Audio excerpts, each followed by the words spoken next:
De retour d'une convention de jeux vidéo, l'adolescente Holly Garner choisit d'emprunter les petites routes boisées pour éviter la circulation dense sur l'autoroute. Conduisant en plein milieu de la nuit, Holly s'arrête dans une station-service pour faire le plein de la voiture de son père. Lorsqu'elle rentre dans la station-service, une ambiance lourde règne. Elle essaye de faire la discussion avec quelqu'un présent, mais il ne bouge pas, elle ne lui parle pas. Il fait juste la regarder. Ensuite, elle décide d'aller s'acheter un cola, puis va voir le caissier pour qu'il lui donne les jetons pour la pompe à essence. Avant de partir, le caissier lui demande si elle passe par le pont. Elle lui dit que oui, et il lui répond de faire attention dans cette partie de la route, car beaucoup de gens qui sont passés par là ne sont jamais revenus, et ceux et celles qui sont partis à leur recherche non plus. Le caissier lui dit aussi de ne pas prendre d'autostoppeur, car dans cette région, ils ne sont pas... Bon, bref. Après son moment très bizarre avec le caissier, Holly reprend la route, avec la boule au ventre, mais elle se dit que c'était juste le caissier qui était un peu bizarre.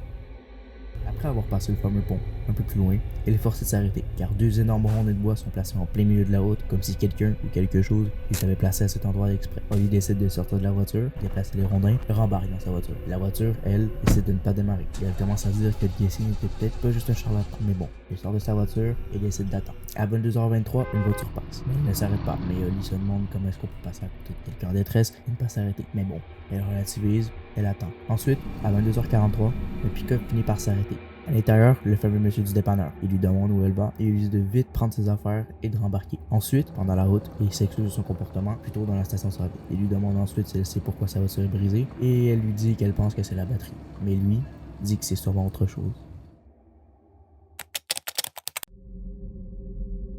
Jason dépose Holly dans un motel appelé Rodway Inn, qui propose également une assistance routière, mais l'avertit de faire attention aux étrangers avant de partir. Dans le hall du motel, Holly paye le gérant Joe pour une chambre pour la nuit et pour l'assistance routière. Joe donne à Holly la clé de la chambre 9 et fait en sorte que son employé, Tommy, s'occupe de la voiture de Holly le lendemain matin. Mais elle avertit de ne pas réveiller les autres invités, car elle pourrait ne pas être content.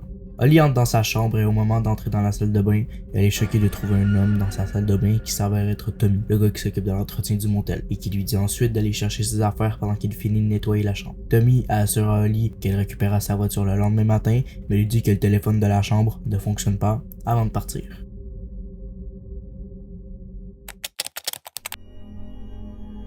Après le départ de Tommy, Holly décide de s'installer dans son lit, mais en regardant par la fenêtre, elle aperçoit une silhouette en train de l'observer. Tout de suite après, elle bondit de son lit, ouvre la porte et voit au loin un homme rentrer dans la chambre numéro 4. Ensuite, étant donné que cette situation l'angoisse, elle décide d'aller chercher un café à la machine à café. Après avoir bu son café, elle commence à se sentir assez bizarre, avoir tout bougé et elle décide dans un élan de lucidité de retourner dans sa chambre et d'essayer de s'endormir.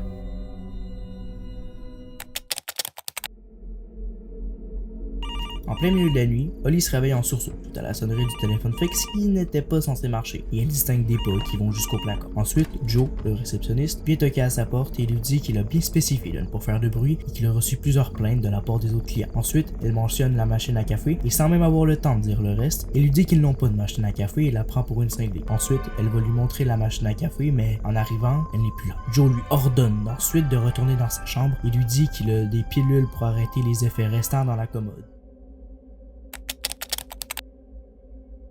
Pendant que Holly essaye de trouver le sommeil, elle entend un homme parler devant sa porte. Elle va lui demander qui est-ce et il lui répond qu'il a juste besoin d'aide et lui dit d'ouvrir la porte. Mais ses demandes deviennent de plus en plus insistantes et la personne derrière la porte lui dit qu'elle sait qu'elle est à l'intérieur et commence à toquer très fort. Il lui dit ensuite qu'il a juste besoin de lui parler et lui jure ne pas être une police. Elle lui dit de partir car sinon elle va appeler la police. Et il commence à défoncer la porte. Tout de suite après, Holly court se cacher dans le placard et l'homme pénètre dans sa chambre.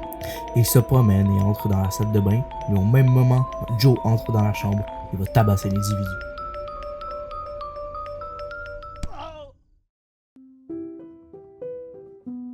Salut, si t'as aimé ma vidéo, n'hésite pas à t'abonner, liker pour me supporter, ça m'aiderait vraiment beaucoup. Si tu veux me proposer une histoire ou un jeu que tu veux que je fasse en vidéo, que tu aimerais voir, que tu aimerais vraiment beaucoup, il y a un formulaire en description. J'ai aussi récemment créé mon serveur Discord qui est aussi en description. Donc sur ce, bye bye!